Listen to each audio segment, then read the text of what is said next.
यं ब्रह्मा वरुणेन्द्र रुद्रमरुत स्तुवन्ति दिव्यैस्तवै वेदै साङ्गपदोक्रम पनिषदै गायन्ति यं समगाः। ध्यानावस्थिता तन्रतेन मनसा पश्यन्ति यं योगिनो यस्यन्तं न विदुः सुरसुरगणा देवाय तस्मै नमः। श्रीमत्स्यचन्दन चर्चितो ज्वलपु शुक्राम्बरा मल्लिका मालाङ्कृतकुण्डला प्रवीलसन्मुक्ता वलिशोभिता सर्वज्ञाननिदान पुस्तकधरा रुद्राक्षमालाकरा वाग्देवी वदनाम्बुजे वसतु मे त्रैलोक्यमाता चिरम्। मुखं करोति वाचालं पङ्गु लघ्यते गिरिं यत्कृपा तमः वन्दे परमानन्दमाधवम्। नमो भगवते तस्मै व्यासाय मिततेजसे यस्म प्रसादादात् वक्ष्यामि नारायण कथामिमाम्। नारायणं नमस्कृतं नरं चैव नरोत्तमं देवीं सरस्वती व्यासं ततो जये मुदीरये। या कुन्देन्दु तुषारहार धवला या शुभ्रवस्त्रावृता या वीणावरदण्डमण्डितकरा या श्वेतपद्मासना या ब्रह्मच्युत शङ्कर प्रवृत्ति देवैः सदा वन्दिता सा मा पातु सरस्वती भगवती निशेषजाड्यापहा। कायेन वाचा मनसेन्द्रियैर्वा बुद्ध्यात्मना वा प्रकृति स्वभावात् करोमि यद्यत् सकलं परस्मै नारायणायति समर्पयामि। अथ पञ्चमो अध्याय। कुमारजी आज्ञा गर्नुहुन्छ हे अगस्त्य मुनि, तिमीले सोधेको सबै प्रश्नको उत्तर दिइसके, अब के सुन्ने इच्छा छ भन, म सबै सुनाउन तयार छु। त्यति सुनि अगस्त्य मुनिले बिन्ती गरे, हे कुमारजी, त्रिपुरासुरले कसरी तपस्या गर्यो, त्यसलाई श्री महादेवले कसरी भस्म पार्नुभयो, यो सुन्ने इच्छा छ, त्यो सबै आज्ञा होस्। यस्तो मुनिको प्रश्न सुनेर कुमारजी आज्ञा गर्नुहुन्छ, हे मुने, अघि विष्णु भगवानले हिरण्याक्ष दैत्यको वध गर्नुभयो अनि समस्त दैत्यहरू दुखी भएर खेद गर्न लागे। तब मय नामको दैत्यले मनमा विचार गर्न लाग्यो, जस्तो कामदेव नहुँदा रति भइन् त्यस्तै त्यो दानवराज मय पनि भयो अनि बलवान तारकाक्ष र विद्युत प्रभ नामका आफ्ना मित्र समेत भई मयले कठोर तपस्या गर्न लाग्यो। ती तीनै जना दैत्यहरू माघ पुसको जाडोमा हिमालयमा गई तपस्या गर्दथे, वैशाख जेठको घाममा पञ्चाग्नि तापी गर्मी प्रदेशमा तपस्या गर्दथे। यस्तै प्रकारले तपस्या गर्दा गर्दा 10,000 वर्ष बिताए। तिनका देहमा केवल हाड छाला मात्र बाँकी रह्यो। फेरि ती ठूलो सुखबाट पनि वञ्चित भए, तै पनि तिनीहरू सूर्य जस्तै तेजिला देखिन लागे। तिनको तपस्याले ब्रह्माजी प्रसन्न भएर ती तीनै जनाको सामुन्य पुगी नम्र स्वरले आज्ञा भयो, हे दैत्यहरूमा श्रेष्ठ भएका वीर हो, तिमीहरूको तपस्याले म प्रसन्न भए, जे इच्छा छ सो वर माग। ब्रह्माजीको त्यस्तो वाचा सुनेर साष्टाङ्ग दण्डवत गरी केवल घुँडाले मात्र भूमिमा स्पर्श गरी हात जोडेर बिन्ती गरे, हे प्रभु, हजुर प्रसन्न हुनुहुन्छ भने हामीलाई अवध्वैत्व कहिले नमर्ने अमर हुने वर दिनुहोस्। बल पराक्रम पनि ठूलो होस्, फेरि विमान समान जो हामी तीन पुरा बनाउने छौं, त्यसमा मनुष्यको गति नहोस्, हामी ठूला बलवान हौ, यही वरदान दिनुहोस्। ती दैत्यहरूले यस्तो वर मागेको सुनि ब्रह्माजीले आज्ञा हुन्छ, हे दैत्य हो, त्यस्तो अवध्य वर दिन म असमर्थ छु। मृत्युको अवकाश राखेर अर्को वर माग, म दिन्छु, त्यसमा अन्यथा नमान। ब्रह्माजीको त्यस्तो आज्ञा सुनेर मैले फेरि बिन्ती गरे, हे प्रभु, अघि मैले भने जति सबै कुरा होस्। मृत्युलाई ती मैले बनाएका पुरहरू एकै स्थानमा रहने छैनन्। जब 10,000 वर्ष पुग्ला तब ती पुरको केवल आधा निमेष मात्र मेल होस् र त्यही आधा निमेष भित्र जो एक बाणले ती तीनै पुरलाई नष्ट गर्न सकोस्, त्यही पुरुष हामीलाई मार्न सकोस्। मयका यस्ता वचन सुनेर तथास्तु भनी ब्रह्माजी आफ्नो लोकतर्फ जानुभयो। तब त्यो मय दानवले संसार नै नाश गर्ने इच्छा लिएर आदिकल्पमा 3 पुरको रचना गर्दो भयो। ती 3 पुरमा पहिलो फलामको, दोस्रो चाँदीको र तेस्रो सुनको बनायो। ती 3 पुर आकाशमा सुमेरु पर्वतका श्रृंग टाकुरा हुन् कि जस्तो देखिन लागे। ती पुरहरू चन्द्रमाका किरण लाग्नाले अति शीतल भएका स्थान स्थानमा आँखी झ्यालहरू बनेका घरका अट्टालिकाहरू पनि अति अग्ला, आँगनहरूमा पनि राम्रा राम्रा देख्दै मनलाई मोह गर्ने शिलाहरूले छापेको स्थान स्थानमा सुनले मढेका उत्तम पुरद्वारहरूमा रंग बिरङ्गीका रत्न जडेका मुगा मोती माणिक्यहरू स्थान स्थानमा जडिएका बिजुलीको प्रकाश समान रत्नहरूको चारैतिर प्रकाश फैलिएको बनायो। फेरि चित्र विचित्र प्रकाश फैलाउने गरी हीरा मोती आदि रत्न जडेको वायुको वेग लाग्नाले फरफराएका पताकाहरूले शोभायमान भएका घरहरूमा पंक्तिहरू पनि रत्न समूहका थुप्रै नै हुन् कि भन्ने भान पर्ने खालका मार्गहरू पनि सिंगारिएका अत्यन्त राम्रा पुर तयार गरायो। घर महलहरू पनि अनेक रङका मनहरण गर्ने रत्नहरूले सुशोभित ध्वजा पताकाहरूले सिंगारेर ती विमान जस्ता ती 3 पुरलाई शोभायुक्त बनायो। अनेक रत्न जडेका गमलाहरूमा रङ्गी बिरङ्गी जात जातका उत्तम सबै ऋतुमा फुल्ने फूलहरू र त्यस्तै सक ऋतुमा फल्ने फलका वृक्षहरू लगायो। तलावहरू पनि अनेक प्रकारका कमल, कमलिनी, कुमुदिनीका पुष्पले शोभायमान भएका तयार गरायो। यस्ता प्रकारले त्रिपुरवासीहरूको शोभाले युक्त महल तयार भयो। फेरि मयूर, डाँफे, उत्तम पक्षीगणले युक्त र पुरुषका नङ लाग्नाले जसका पयोघरका गोलाकार घेरामा अर्धचन्द्राकार घाउ भएका कलश जस्तै उतुङ्ग कुच भएका मदिराले राता राता आँखा भइरहेका मुसुक्क हास्य गर्ने ललिएका नेत्र भएका त्यस्ता अग्निन्ध सुन्दरीहरूले व्याप्त भएको त्यो त्रिपुर परैबाट पनि अत्यन्त रमणीय देखिन लाग्यो। त्यस्तो त्रिपुर मध्ये जो फलामको थियो त्यो मयले तारकाक्ष नामको आफ्नो मित्रलाई दियो। अर्को चाँदीको जुन सुन्दरपुर थियो त्यो विद्युत प्रभुलाई दियो। जुन सुवर्णले बनेको सबैभन्दा उत्तम थियो त्यो मयले आफूले लियो। अनि त्यो त्रिपुर दैत्यप्रति मय मन्त्रीवर्गले शोभायमान भयो। त्यो दैत्यराज आफ्ना शत्रुहरू र तिनका सेनालाई परास्त गरेर आफ्ना हितैषी ब्राह्मण वर्ग र भृत्य वर्गले सहित भई आफ्ना सुन्दरी स्त्रीहरू साथमा लिइरहँदा स्वर्गभन्दा पनि बढ्ता सुखभोग गर्न लागे अनि तिनै लोकका आनन्दलाई ध्वंस गर्न लागे। साथै अभिमानले भरिएर देवताहरू सबै विजित भए भन्ने मनमा ठान्न लागे। तिनीहरूलाई मार्न लागे। उनका बगैँचाका असल असल वृक्ष र बिरुवाहरू उखेली फाल्न लागे। केही आफ्ना बगैँचामा सार्न लगाए अनि देवताहरूलाई दुःख दिएको निकै समय व्यतीत भयो। तब तिनीहरूदेखि सबै देवताहरू क्रोधित भई ब्रह्माका सामु गई त्रिपुर निवासी दैत्यहरूको सारा अन्याय उपद्रव विस्तार गर्दा भए। अनि ब्रह्माजीले समस्त देवताहरूलाई शान्त गराई आज्ञा भयो, हे देवगण हो, त्रिपुरासुर दैत्यहरू बडो बलवान छन्। तिमीहरूद्वारा तिनको नाश हुन सक्दैन। तसर्थ नारायण आदि सकल देवता महादेवका शरणमा जाऊ। उनैले हाम्रो उद्धार गरिदिन्छन्। उनले हाम्रा शत्रु ती दैत्यहरूको अवश्य नाश गर्नेछन्। ब्रह्माजीको त्यस्तो हित वचन सुनेर स्वीकार गरी ब्रह्मा, विष्णु, इन्द्र, यम, चन्द्र, कुबेर, वायु समेत सबै देवता ब्रह्मालाई अघि लगाई कैलाश पर्वत पुगे। त्यहाँ महादेवको दर्शन पाई हात जोडेर स्तुति गर्न लागे, हे पिनाकधारी, हे चन्द्रमौले, हे त्रैलोकेश, अमित पराक्रमी, हजुरलाई कोटि कोटि नमस्कार। हे चन्द्रशेखर, हे त्रिलोकदेव, हे चन्द्रमौली, जटाजुटधारी, नीलकण्ठ, हजुरलाई कोटि कोटि नमस्कार। संसारलाई शरण दिने, नन्दीलाई वर दिने, देवताका पनि देवता, यस्ता हजुरलाई कोटि कोटि नमस्कार। थोरै सेवाले पनि प्रसन्न भएर वर दिने, यज्ञका मालिक, हिमालयका निवास गर्ने, यस्ता हजुरलाई कोटि कोटि नमस्कार। योगीहरूले सदैव ध्यान गरिने, जगतको वैभवलाई तुच्छ ठान्ने, धर्मलाई दृढ रहने, दिशारूपी वस्त्र धारण गर्ने, भक्तलाई वर दिने, ब्राह्मणका धाता विधाता, यस्ता हजुरलाई कोटि कोटि नमस्कार। सूर्य, चन्द्र, इन्द्र, वायु आदि देवताको सृष्टि र पालन गर्ने, यस्ता हजुरलाई कोटि कोटि नमस्कार। सूक्ष्म भन्दा पनि अति सूक्ष्म काल स्वरूप, नित्य स्वरूप धारण गर्ने, यस्ता हजुरलाई कोटि कोटि नमस्कार। पर भन्दा पनि परब्रह्म स्वरूप शंकरलाई कोटि कोटि नमस्कार। सारा ब्रह्माण्ड धारण गर्ने, सूर्य, चन्द्र, वायु, अग्नि र जल एवं आकाशको रचना गर्ने, यस्ता हजुरलाई कोटि कोटि नमस्कार। हे सौम्य, हे पुरुषोत्तम, हे बपुस्मान, त्रैलोक्यको सृष्टि स्थिति सम्हार गर्ने, यस्ता हजुरलाई कोटि कोटि नमस्कार। उषाको दाँत भाँच्ने, दक्षको यज्ञ नाश गर्ने र कामदेवलाई भस्म पार्ने, यस्ता हजुरलाई कोटि कोटि नमस्कार। सुरासुरका उत्पन्नकर्ता, यज्ञका हर्ता धर्ता, हे शिखण्डिन, हे नीलकण्ठ, हजुरलाई कोटि कोटि नमस्कार। निरन्तर सुधा स्वरूप, पार्वतीका भर्ता, गणेश कुमारका पिता, हजुरलाई कोटि कोटि नमस्कार। सदा मोक्ष रूप वरदान दिने, हे विश्वम्बर, हे ब्रह्मात्मन, हे वरदाता, हजुरलाई कोटि कोटि नमस्कार। हे योगेश्वर, हे चण्डीश्वर, हे रुद्र, हे सर्व, हे शम्भो, हे भीम, हे ईश्वर, हजुरलाई कोटि कोटि नमस्कार छ। हामीदेखि प्रसन्न हुनुहोस्। यस्तो देवताहरूले कातर भएर स्तुति गरेको सुनि तिनका मनको भाव जानी आज्ञा गर्नुभयो, हे देवता हो, जे इच्छा छ सो वर माग। मैले नदिने संसारमा केही वस्तु छैन। म इच्छा पूर्ण गर्न तयार छु। जे इच्छा छ निशंक भएर माग। यस्तो महादेवको आज्ञा सुनि प्रसन्न भएका देवताहरूले विनम्र स्वरमा बिन्ती गरे, हे प्रभु, ब्रह्माको वरले उन्मत्त भएका मय आदि दानवहरूले हाम्रा उर्वशी, मेनका आदि अप्सराहरू बलजफत लुटेर लगे। नन्दन वनका असल असल बोट बिरुवा पनि कति उखलेर नासे, कति आफ्ना घर ओसारे। देवताको नाश गर्ने भन्दै हामीलाई अनेक तरहको कष्ट दिइरहेका छन्। अमरावतीबाट पनि निकालियौं। भगवान ती दैत्यको संहार गर्न ब्रह्मा विष्णु पनि समर्थ छैनन्। हे ईश्वर, अब जसरी हामी देवताहरूको भलो हुन्छ सोही वरदान बक्सियोस्। त्यति सुनि शिवजीले फेरि भन्नुभयो, हे देवता हो, तिमीहरू मेरो रुद्र तेजको एक अंश धारण गरी रुद्र तेजोमय रूपले ती दानवहरूको संहार गर। शिवजीको त्यस्तो वचन सुनि देवताहरूले फेरि बिन्ती गरे, हे भगवान, हामी हजुरको तेज 1000 अंशको एक अंश पनि धारण गर्न समर्थ छैनौं। रुद्र तेज धारण गर्ने कुरा त परै रहोस्, हेर्ने शक्तिसम्म पनि हामीमा छैन। हे प्रभु, हामी उप प्रसन्न भएर त्यो अजय त्रिपुरासुरलाई स्वयं संहार गरी बक्सुनुहोस्। ब्रह्माजीको वरदान अनुसार दिव्य 10,000 वर्ष बितेपछि आधा निमेष त्यो त्रिपुराको मिलन हुनेछ।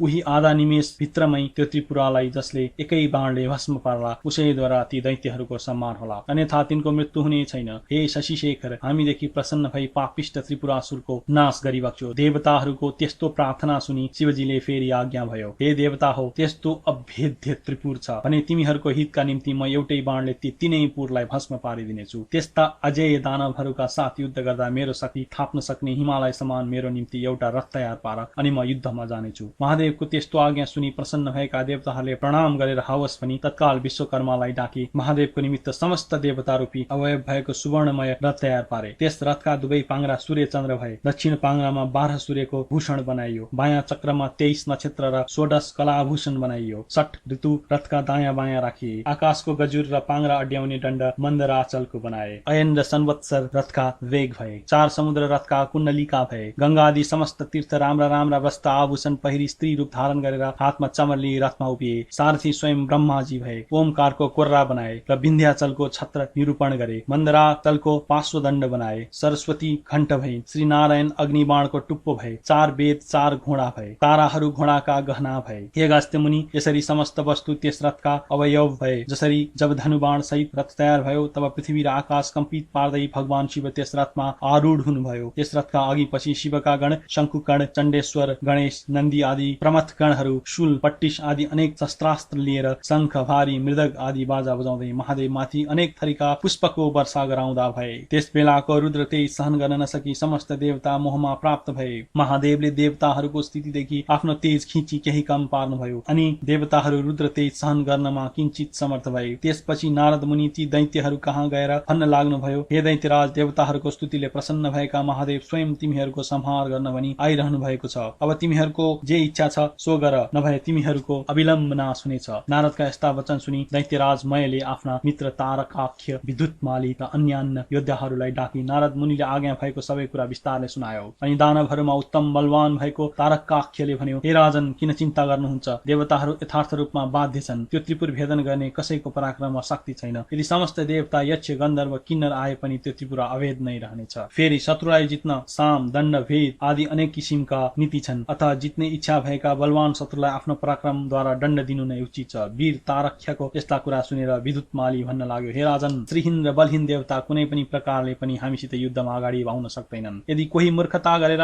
हामीसित युद्ध गर्न अघि सर्छ भने त्यो अवश्य क्षयमा प्राप्त हुनेछ, यसमा शंका छैन। हे राजन, यसमा चिन्तित हुनुपर्ने कुनै पनि कुरा छैन। एकमत भएर युद्ध गरौं अनि समस्त देवताहरूलाई जितेर इन्द्रको पद पनि भोग गर्नुहोस्। फेरि अघिका हिरण्याक्ष र हिरण्यकशिपुको पद पाई 14 भुवनको अंकटक राज्य भोग्नुहोस्। विद्युतमालीका यस्ता कुरा सुनेर मयले शान्त स्वरमा भन्यो, हे दैत्य हो, सुन्यौ, अब हाम्रो नाशको बखत आइपुग्यो। यति भनेर देह कम्पित पार्दै र शिर हल्लाउँदै फेरि भन्न लाग्यो, जो शत्रु आफूभन्दा बलियो वा निर्बल छ भने त्योसित साम, दण्ड, भेद आदि नीतिको प्रयोग गर्न सकिन्छ। तर यी सम्पूर्ण जगतका स्वामी महादेव हुन्। उनी दानव र देवता भन्दा धेरै वार्ता श्रेष्ठ छन्। यदि देवताको हितका लागि उनी स्वयं हामीलाई मार्न आइरहेका छन् भने यसको त कुनै उपाय पनि छैन। केवल महादेवको नजिक गई उनलाई नमस्कार गरौं भन्ने मेरो अन्तिम निर्णय हो। यदि हामी उद्दण्ड झैं कठोरता धारण गरेर उनका सामु युद्ध गर्न गयौं भने केवल उनको दृष्टिपातले नै भस्म हुनेछौं। ब्रह्मादि देवता पनि दुखी भएर जसका शरणमा जान्छन्, आज उनी ईश्वर हाम्रो नाश गर्न आइरहेका छन् भने हाम्रो के गति होला भन्न सकिन्न। जो क्षण मात्रमा सम्पूर्ण सृष्टि पालन र नाश गर्न सक्दछन्, फेरि जो जगतका कारक र मुक्तिदाता हुन्, ती महादेवसित युद्ध गरेर हामी कसरी जित्न आशा गर्न सक्छौं? हे वीर हो, हाम्रो विधिहीन तपले के हुन सक्दछ? फेरि त्यसको फल हामीहरूले धेरै वर्षसम्म भोग गरिसक्यौं। अतः म भन्दछु, हे दानव वीर हो, तिमीहरू सबै कालले प्रेरित छौ, त्यसै कारण युद्ध गर्न तम्सिरहेका छौ। मयको यस्तो कुरा सुनि नारद मुनि उन्मत्त दैत्यहरूको मृत्युरूप यो कुरा भन्न लागे, हे दानवराज, अब तिमीहरूको तपस्या सकियो। यदि संग्राममा पछि हटेर नपुंसक चाहिँ देवताहरूको शरणमा जानुभन्दा त समग्रमा लडी वीर गति पाउनु नै उत्तम ठान्दछु। यदि शिवका हातबाट मर्न पायो भने उनका प्रमथ गणको अधिपति पनि हुन सक्दछौ। संग्राम नगरेर शरण पर्न गयो भने पनि देवताको हितका लागि तिमीहरूलाई नमारी छोड्ने छैनन्। फेरि दानवहरूका राजा वीर पराक्रमी भएर पनि कायरतातिर जानु उचित छैन। कायरदेखि शिवजी प्रसन्न हुँदैनन्, बरु युद्धमा पराक्रम देखाउने वीरदेखि प्रसन्न हुनेछन्। अतः किन नलड्ने? अवश्य लड। यदि संयोगले जित्यो भने तिनै लोकको सुख भोग गरौला। नारद मुनिका यस्ता कुरा सुनेर तारकाख्य र विद्युतमाली दानवहरू आयुष्य क्षीण भइरहेका हुनाले भन्न लागे, ठिक हो, उत्तम हो, नारदजीले आज्ञा गर्नुभएको उचित हो। दानवराज मयले पनि आफ्ना सहयोगीहरूको कुरा सुनि अब समस्त दानव वंशहरूको संहार हुने समय भयो भन्ने जानी नारदजीले आज्ञा भएको उचित हो भनी समर्थन गरे। अनि मयका वचन सुनेर नारदजी पनि प्रसन्न हुनुभयो र समस्त दैत्यहरूलाई युद्ध गर्न उद्धत पारी मयसित विदा मागी महादेव कहाँ गएर उहाँ भएको कुरा सबै निवेदन गरे। त्यसपछि समस्त दानवहरू युद्धको इच्छा गरी अनेक तरहका शस्त्रास्त्रले सज्जित भई लड्न तयार भए। बलनामा, नेमी नामा, बाणासुर, तारक्ष्य, विद्युतमाली आदि प्रधान दानवहरू पनि युद्धको निश्चय गरी राजा मयका सामुन्ने आई अनेक प्रकारले सिंहनाद गर्दै गर्जन थाले। फेरि ती दानव सैन्य स्वयं दानवहरूलाई नै भयदायक देखिन लागे। परस्पर ओम रथ आयो, उता हेर ओम महादेवका रथको ध्वजा देखियो भन्न लागे। भय र शोक त्यागी नाना तरहका सशस्त्र लिई युद्धको इच्छाले जसरी पशु आगोको नजिक गए झैं कालले प्रेरित दैत्यगण शिवको रथ कहिले आइपुग्छ,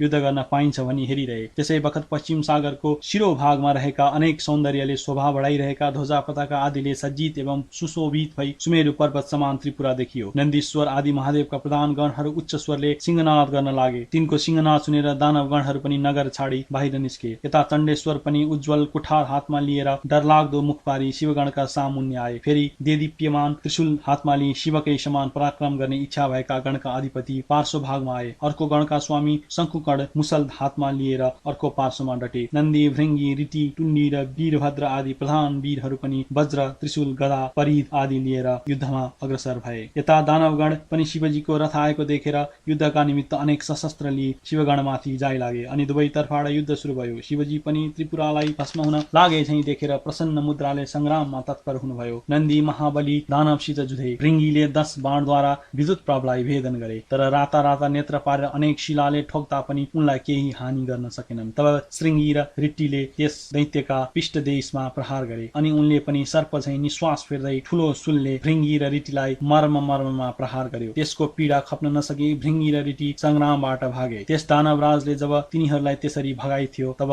गणनायक गणेशलाई पनि 1000 शरको प्रहारले घायल तुलायो। फेरि 63 र 10 बाण थापेर गणेशको सर्वाङ्ग घाउ गरायो। बैरीको त्यस्तो अधम्य साहस देखेर गणेशजी पनि रिसाई सुन लामो पारेर त्यस दानवको घाँटीमा बेरी बेसरी निमोठी मत्ता हात्तीले तलाउमा फुलेको कमलको पुष्पलाई सहजै उखलेर फाले झैं गरी विद्युत प्रभ दानवको शिर उखलेर फालिदिए अनि गिणबाट छुटिएको उनको शिर सरोवरबाट छुटिन हात्तीका दाँतमा अड्किएको कमलको पुष्प झैं शोभित भयो। त्यो देखेर भृंगी र रिटीले अनेक स्तुतिगान गरे अनि नेमिनामा र बलनामा दुवै दानव रिसाए। गणनायक गणेशका सर्वाङ्ग बाण हानेर घाउ लगाउन थाले। ती दानवलाई शंकुकर्णले बीचमै रोकेर तिनका रथ, सारथी, ध्वजा र घोडा सबै काटी मारी विरथी गराए। ती दुवै दानव पनि तत्काल अर्को रथमा चढेर आई चण्डेश्वर र गणनायकका सबै अङ्गमा अनेक बाण प्रहार गरी घाउ पारिदिए। गणनायक र चण्डेश्वरले पनि दानवका प्रहार खपेर रिसले राता राता आँखा पारी हातमा मुसल्ली बेगले हाने। त्यसको चोट खप्न नसकी दुवै दानव यमराजको नगरमा पुगे। त्यसपछि त्रिपुर निवासी ठूला ठूला जो योद्धाहरू थिए ती सबै रिसले चुर भई एकसाथ निस्केर वज्र, त्रिशूल, परिध, कुठार आदि अस्त्र लिई शिवजीका गणमाथि जाइ लागे। यसरी परस्पर घोर घमासान संग्राम चल्न लाग्यो। महादेवको आज्ञा पाएका शिवगणहरू पनि गजराजले कदली वन ध्वस्त पारे झैं र उन्मत्त सिंहले मृगहरूलाई भड्काए झैं ती दानवहरूलाई छिन्न भिन्न पारी मार्न लागे। ती दैत्यहरूमा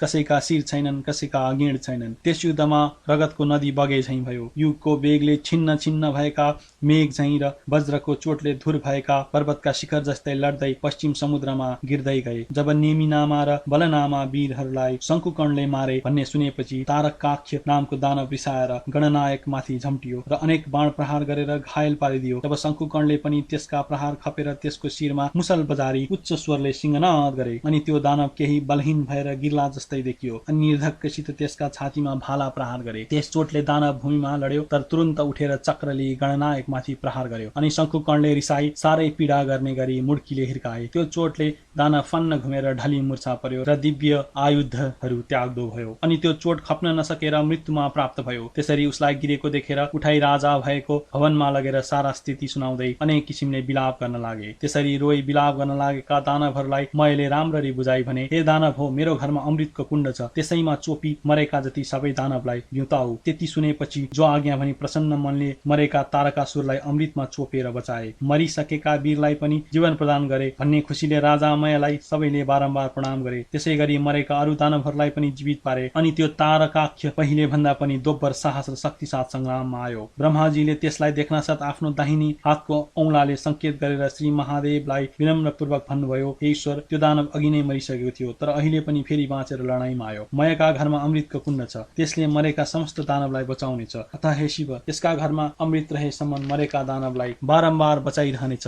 यसकारण एक बाण प्रहार गरेर त्यो अमृत सोसी लिनु पर्दछ। ब्रह्माजीको वचन मानेर शिवले एक बाण प्रहार गरी सारा अमृत सोसी लिनुभयो। ब्रह्माजीले फेरि विनम्रपूर्वक विन्ती गरे, हे प्रभु, अब त्यो बाण प्रहार गर्नुहोस्। मैले त्रिपुरसितको युद्ध अघाउजी देखेँ। लड्दा लड्दा आज 1000 वर्ष बितिसक्यो तर त्यसको नाश हुन सकेन। अब त्यो बाण शीघ्र छाड्नुहोस् अनि बैरीको नाश होला। ठिक उसै बेला ती 3 पुरहरू आधा निमेषसम्म जोडी फेरि छुटिनेछन्। ती पुरहरू एकपल्ट जोडिएर छुटिएपछि जति बाण प्रहार गरे पनि सफलता प्राप्त हुन सक्दैन। हे प्रभु, मेरो प्रार्थना स्वीकार गरी बक्सन्छ भने तत्काल बाण प्रहार गरेर त्यस त्रिपुरालाई नाश गरी बक्स्योस्। ब्रह्माजीको त्यस्तो बिन्ती सुनेर ठिक हो असल हो भनी त्यो अग्निसोम युद्ध उग्र बाण धनुमा राखी धनुलाई तलमाथि झुकाई दिव्य 10,000 वर्ष पुग्न साथ आधा निमेष आँखा छिम्म पारेर उघारे जति समयको लागि त्रिपुरा जोरियो। तब महादेवले आफ्नो योग बलले निश्चल पारिदिनु भयो अनि जसको टुप्पोमा अग्निसोम स्थित थिए त्यो नारायण रूपी बाण शिवले प्रहार गर्नुभयो। त्यो बाण छुट्न साथ त्रिपुराका भव्य महलहरूमा आगो लागेर चारैतिर ढल्न लाग्यो। धिक धिक कष्ट कष्ट भन्ने शब्द सुनिन लाग्यो। महादेवले तत्काल नन्दीलाई भन्नुभयो, त्यो